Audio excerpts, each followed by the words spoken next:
ఇక వరంగల్లో ఎమ్మెల్యే నాయని రాజేందర్ రెడ్డి మీడియాతో మాట్లాడుతున్నారు. లైవ్ లో చూద్దాం. ఎవరెవరు అర్హులు ఉన్నారో వాళ్ళ లిస్ట్ ఆడబెట్టినాము, చూసుకోండి.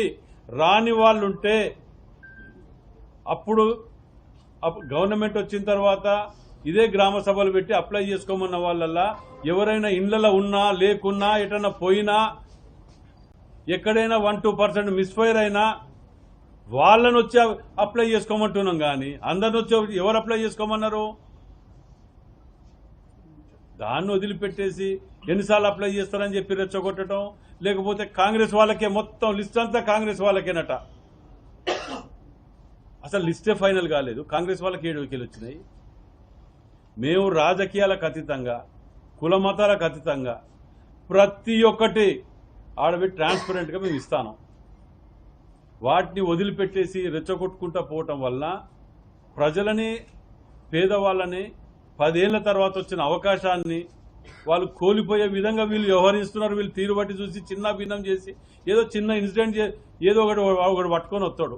వాడికి డబుల్ ఇల్లు ఉంటుంది, 2 కార్లు ఉంటాయి, వాడు తెల్ల రేషన్ కార్డు ఇవ్వాలా? దాన్ని పట్టుకొని నాకు రాలేదు, చూడు రాలేదు, అందరికి ఇస్తా అన్నారు, రాలేదని అది పట్టుకొని తిరుగుతూ ఉంటాడు. 2 యూట్యూబ్ ఛానళ్ళలో వాళ్ళు లోడ్ చేస్తాడు, దాన్ని బట్టి సర్క్యులేట్ చేయటం. కాబట్టి నేను ముఖ్యంగా ఇప్పుడు ప్రజలకు మీ ద్వారా విజ్ఞప్తి చేస్తానికి ఒక ప్రెస్ మీట్ ఏర్పాటు చేయడం జరిగింది. ఈ అవకాశాలు రావు. ఎంతో ప్రతిష్టాత్మకంగా తీసుకున్నటువంటి స్కీమ్స్లలో ఈ ముఖ్యం 2, రేషన్ కార్డు, ఇల్లు అనేది సామాన్యుడు పేద ప్రజలకు చాలా ఇంపార్టెంట్. మేము ఎక్కడైనా ఎవరికైనా ఒక్క డబుల్ బెడ్రూమ్ వచ్చిందా అంటే ఒక్కరికి వచ్చిందని చెప్పినా ముక్కు నెలకు రాసి వెళ్ళిపోతాను గ్రామ సభలో చెప్పడం జరిగింది.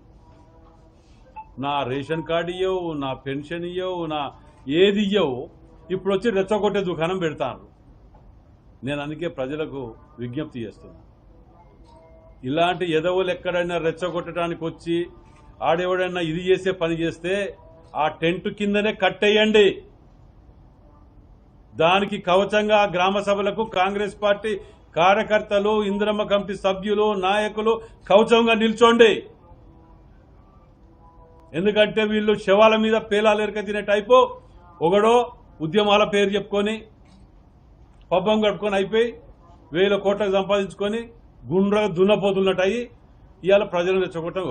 ఒకడో కులం అంటాడు, ఒకడు మతం అంటాడు, ఒకడు ప్రాంతం అంటాడు, ఒకడు ఇది అంటాడు. ఇదే దుకాణం. మీరు చేసింది ఏందో చూపియండి. మేము ఇది చేసినామని గర్వంగా చెప్పండి, మేము స్వాగతిస్తాం. మేము చేసే వాటిని సమర్థించకపోయినా పర్లే, కానీ ఈ రెచ్చగొట్టే విధానాన్ని ఇది చేసుకుంటూ సభలల్లా చిన్న భిన్నం, ఎక్కడ చిన్న మేము ఇయ్యమంటే చిన్న భిన్నం అవుతుంది.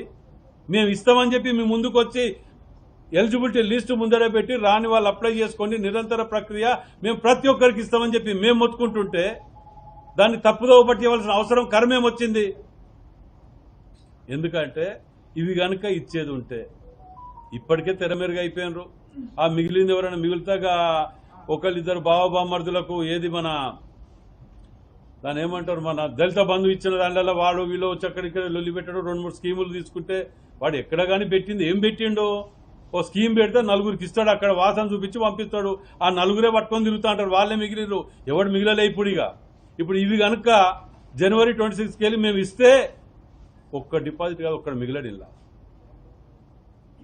అరే 10 ఏళ్లకెళ్ళి నువ్వు ఇచ్చిన వాగ్దానం నెరవేర్చలేదు, సంవత్సరానికి ఇంత బట్టలు దిప్పుకోవాల్సిన అవసరం ఏమొచ్చిన ప్రజలు గమనిస్తలేరా?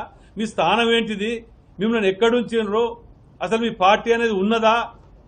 మీరు మిగిలిన 4గురికి ఈ 4గురే రోజు ఓ ప్రెస్ మీట్ పెట్టి లొల్లి పెట్టుకొని దులుపుకొని ఇంటికి పోయి బాగా జబర్దస్త్ మాట్లాడినా బొమ్మదిని బాగా మాట్లాడని చెప్పుకొని ఇంట్లో పిల్లలు వాయించుకొని కూర్చోవలసిందే తప్ప మీరు చేసేది ఏది లేదు. మిమ్మల్ని ప్రజలు క్షమించరు. ఇవాళ నేను చెప్తున్నా, రాష్ట్రంలోనే ఏ జిల్లాకు కూడా తేనని నిధులు ఇలా వరంగల్ జిల్లాకు తీసుకురాగలిగినాం. అయినా నిన్న ఓ డివిజన్లో కార్పొరేటర్ ఓ పార్టీకి సంబంధించిన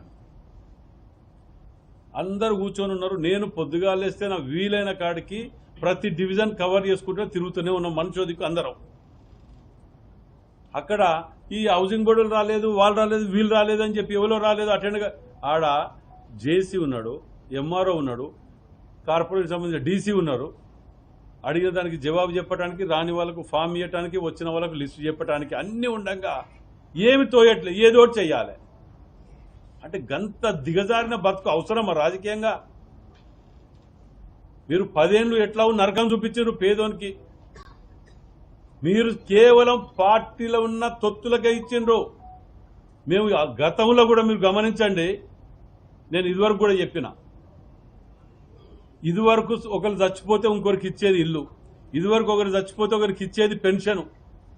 అప్పుడు ఎవరైనా చస్తే నాకు ఇస్తారని చెప్పి ఆ సర్పంచ్ ఎంపీటీసీ ఎంబడి తిరిగేది ఊరి ప్రజలు. రాజశేఖర రెడ్డి గారు వచ్చిన తర్వాత అధికార యంత్రాంగాన్ని పెట్టి అర్హులైన లిస్ట్ అంతా వెతుకులాడండి, మీరు సర్వే చేయండి అని అప్పుడు మేము పెన్షన్లు కానీ ఇల్లు కానీ అన్ని చేయటం జరిగింది అర్హులైన వాళ్ళకు. అప్పుడు మేము అధికారంలోకి వచ్చిన సర్పంచులు ఎంపీటీసీలు మీటింగ్ పోదాం రాని గ్రామ ప్రజలను అడిగితే మేము వస్తానంలే అన్న పని చూసుకుంటాం అనేది. అరే మీకు ఇల్లు ఇచ్చినాం కదా, పెన్షన్ ఇచ్చినాం కదా అంటే కమ్యూనిస్ట్ వాళ్ళకి ఇచ్చినావు, టీడీపీ వాళ్ళకి ఇచ్చినావు, మాకు ఇచ్చినావు, నువ్వు మా ఒక్కరికే ఇచ్చినట్టు చెప్తాను అనేది. అంటే అంత ట్రాన్స్పరెంట్ గా మేము ఇచ్చినాం, కులాల మతాలకు అతీతంగా, పార్టీలకు అతీతంగా. మీరు దున్నపోతులు తిరిగా దేశం మీద పడి తిన్నట్టు తిని ఎక్కడికక్కడ బలిసి ఇవాళ మీరు దీన్ని మీరు చేయకపోగా దీన్ని పట్టుకొని ఉల్టా దీన్ని నిరసన తెలుపుతాను, ఇది చేస్తానని రెచ్చగొట్టడం. నేను హెచ్చరిస్తాను, దీన్ని నేను స్ట్రైట్ అవే చెప్తున్నా బిడ్డామిని. మీరు చెయ్యని దానికి గనుక చేసుకుంటూ పోతే తోళ్లు తీసాడ కట్టేస్తాం మీరు అనుకుంటాను. మీరు ఆ చిన్నపిల్లల ఆ పేద బతుకులని ఆగం చేస్తున్నారు రోడ్డు మీద పడేసి. ఇక్కడ ఎక్కడ జరిగినా, ఎక్కడ గ్రామ సభల ఎవరు మీకు కావాల్సింది ఏంది అడగండి, మేము జవాబు చెప్పకపోతే మేము బాధ్యత వహించి జిమ్మెదారు తీసుకుంటాం. మీకు ఇయ్యకపోతే చెప్పండి, జిమ్మెదారు తీసుకుంటాం. మీ తిరిగా ఆ మల్లారెడ్డి మంత్రి, వీళ్ళు తిరిగా వా తిరిగా అందరి మీద పడి ఎకరాల కొద్దీ రైతు భరోసా ఇవ్వండి, ఇది ఇవ్వండి, అది ఇవ్వండి, మేము దోసుక తింటాం. జరిగే సమస్య లేదు అందులో. ఇవ్వరట్లా. ఎవరైతే అర్హులు ఉన్నారో వారికి మాత్రమే వస్తుంది.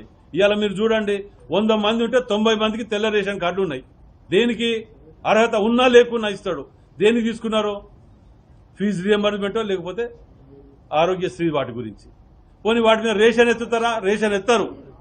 ఆ కార్డుల మీద రేషన్ల షాపులలో ఎత్తి లారీలలో బయటికి తరలిస్తా అంటే గవర్నమెంట్కి ఎంత నష్టం వస్తుంది. వాటిని టైట్ చేయాలనే ఆలోచనతో కూడా కొన్నిటిని సవరించాలే, లేకపోతే వాటికి వస్తేది. మీరు చేసిన పాపాలు, మీరు చేసిన అప్పులకు నేను మళ్ళా చెప్తున్నా, ఇవాళ చరిత్రలో మిగిలిపోయే విధంగా 183 కోట్ల రూపాయలు కార్పొరేషన్ తీసుకురాగలిగినాం మేము.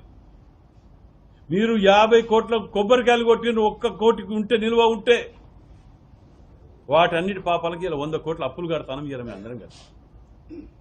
వాటిని పట్టుకొచ్చి వాటి ఫైల్ ఎంబట్టి మేము ఇంట్లో మా సొంత ఇల్లు ఫైల్ కట్టుకుంటే తిరగలే కావచ్చు, సెక్రటరియట్ చుట్టూ ఆడ తిరుగుతున్నాం. అట్లా గెలిచిన తెల్లారికెళ్ళి ప్రజల్లో ఉండి మేము తిరుగుతున్నాం.